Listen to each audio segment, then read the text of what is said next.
특징주로 넘어가 보도록 할 텐데요. 첫 번째 종목은 엔비디아입니다.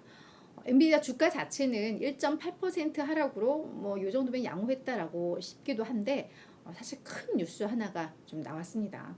뭐 엔비디아 이제 뭐 어떤 기업인지는 소개는 안 하고 그냥 넘어가도 될 것 같은데 미국 정부가 AI 반도체 칩 요걸 이제 중국에 수출하는 부분에 대해서 작년 10월에도 한번 뭐 보안 문제로 어느 정도 좀 제재 규제를 좀 하고 있잖아요. 뭐 승인을 받아야 되고 또 이 고사양 이런 제품들은 거의 판매할 수 없고 뭐 이렇게 되는데 이거를 추가적으로 더 강화한 규제를 7월부터 적용할 수 있다라는 게 이제 월스트리트 저널에서 보도를 했는데요. 지금 그래서 엔비디아 기준으로 보면 현재 가장 활발하게 매출이 되고 있는 AI 칩이 요 A100이고 이제 신제품이 H100이잖아요. 근데 요 A100이 작년 10월부터 중국으로의 수출이 금지가 되어 있는 상황이었죠. 그래서 엔비디아에서는 이에 대한 대안으로 요보다 저사양의 A800을 만들어서 이제 중국에 팔기 시작을 했죠.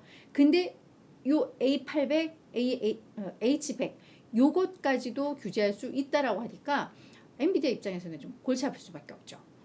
그래서 뭐 엔비디아에서는 이에 대해서 이제 어느 정도 본인들의 입장을 발표를 했습니다.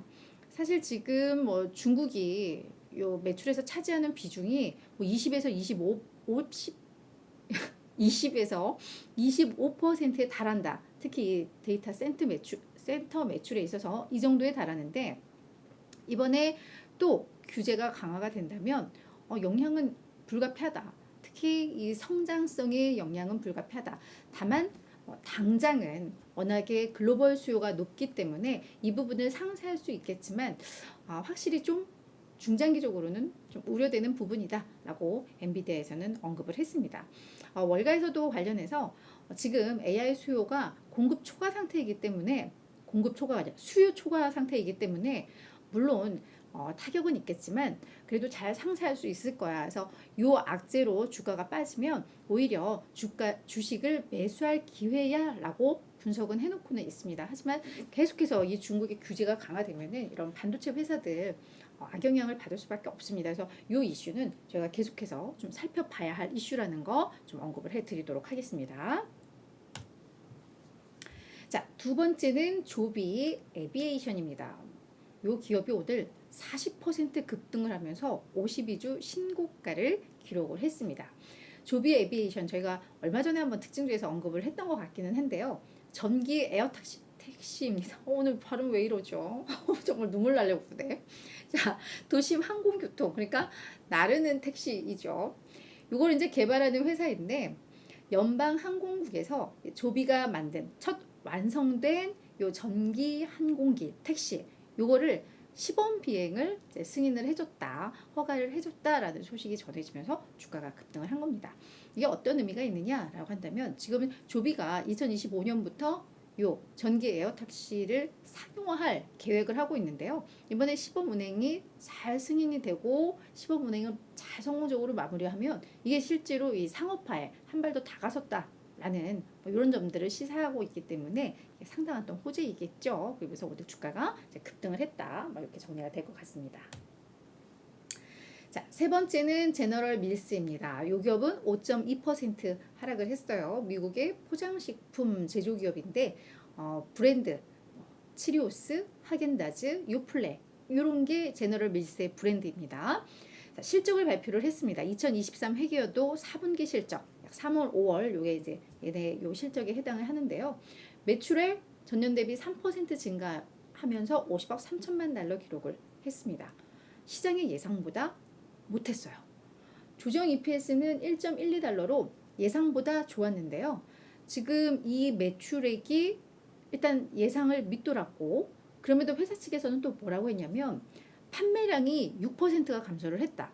근데 우리가 가격 인상을 하면서 그나마 플러스 성장을 기록을 했다라고 했는데 저희 어저께 켈로그 언급하면서 가격 인상 이제 한계점에 다다랐다라고 했잖아요. 이 제너럴 밀스에서도 그것을 언급을 하고 있습니다.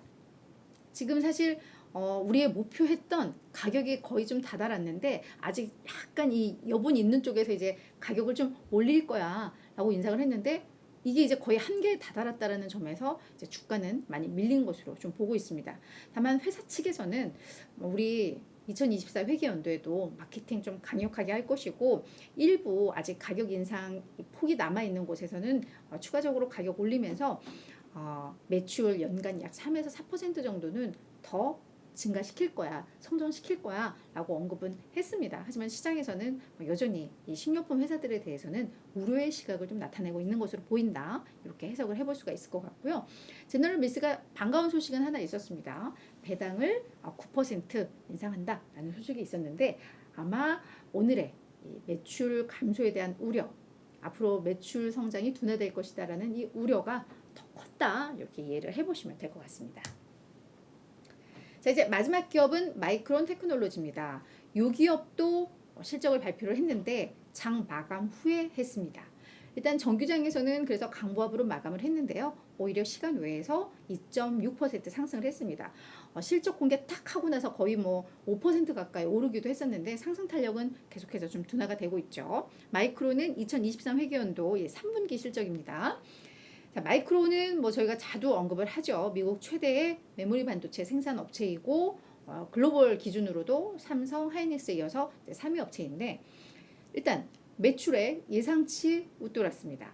뭐라고 이야기를 했냐면 사실 마이크론 테크는 지금 중국에서 보복성으로 규제하고 있는 게 미국 기업이 마이크론 테크잖아요. 그래서 우려가 많았고 그래서 이번 실적도 실적이지만 앞으로 전망이 되게 중요해라는 이야기들이 있었는데 그 이제 결과가 예상보다 나쁘지 않았다라고 보이겠죠. 주가로만 보면.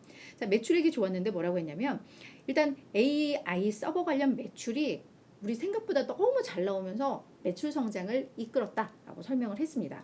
조정 EPS도 물론 적자이기는 합니다만 시장의 예상보다 적자 폭이 그래도 양호했습니다. 그래서 실적은 합격점을 받았어요. 그리고 4분기 매출과 조정 EPS 가이던스를 언급을 했는데 보면 확실히 3분기보다 더 개선된 실적입니다. 그래서 시장에서는 확실히 이 3분기가 그래도 바닥이었구나 라는 해석을 하게 됐습니다. 다만 이제 중국 규제에 대한 불확실성이 앞으로 어떻게 전개가 될 것이냐가 관건이다라고는 언급은 했습니다만 그냥 일단 눈에 딱 보이는 실적 자체는 나쁘지 않았다. 이렇게 이해를 해보시면 좋을 것 같아요. 그리고 지금 마이크론 테크의 실적의 발목을 잡았던 게 PC, 스마트폰 이 부분에서 조금 업황이 꼬이면서 일로 들어가는 이제 반도체들의 매출이 감소된 여파가 좀 컸거든요. 근데 지금 삼성전자나 이런 데서도 감산 이야기 많이 나오고 있잖아요. 그래서 이제 공급 감소로 인해서 시장이 좀 안정을 찾을 수 있다라는 그 기대감이 있다라고 좀 언급을 했습니다. 그래서 이제는 그래도 바닥은 찍었나 보다. 이런 기대감이 주가를 상승을 이끌고 있다. 이렇게 해석을 해볼 수 있을 것 같습니다.